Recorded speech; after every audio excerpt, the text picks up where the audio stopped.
as soon as I realized that horse still breathing, I pounced on that horse's head.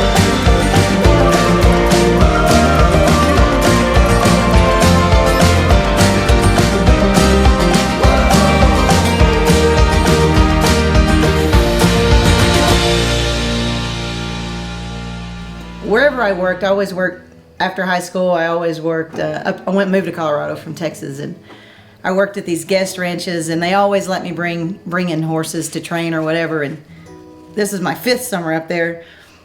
I went to work on this ranch in Creek, Colorado, and I got to bring this horse with me, and I brought him from, I think from Alamosa, Colorado, this paint. And the only reason I got him, I always got the problem horses. I thought I could fix anything. And he came to me because he was bucking, and the guy that he went to be trained by, so somebody owned him, sent him to this guy to be trained. The horse bucked. He didn't want to deal with it, so I got him. So I take him to this ranch with me, and we're sitting around talking on these ranches. There's only 3 or 4 of us that are horse people, and then you have the cooks and the hiking guides and the maids or whatever.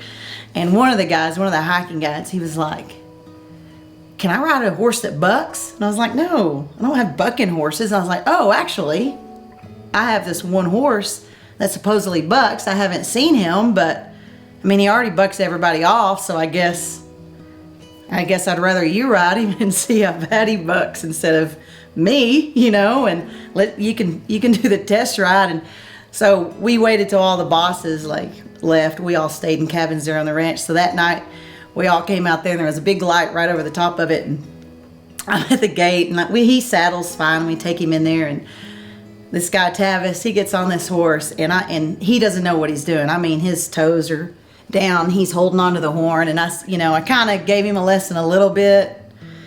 Pretty much said, "Hold on," and man, and he kissed to him, and when he did, he kicked that horse hard, and that horse took off. And that horse is just a bucking and a barking and a bite. I mean, all the way around this round pen. Of course, I'm thinking, this is a bad idea.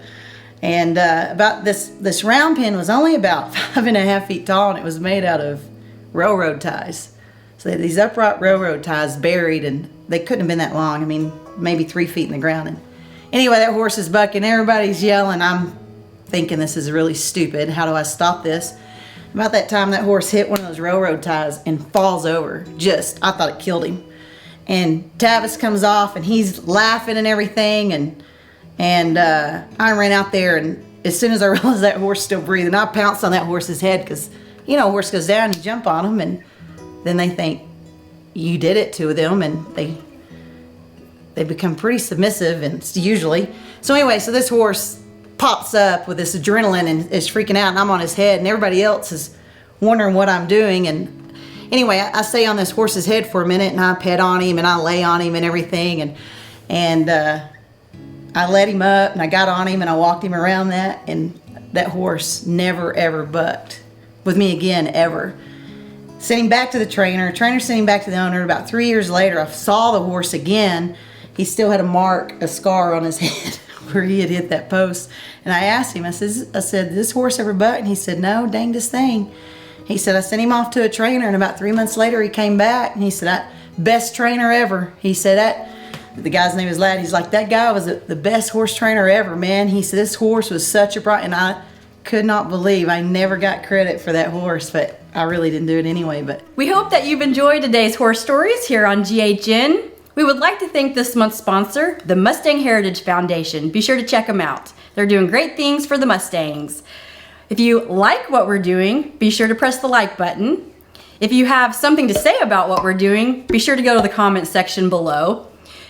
Hit that bell if you want to be notified anytime we have new content. And of course, as always, please subscribe to GHN.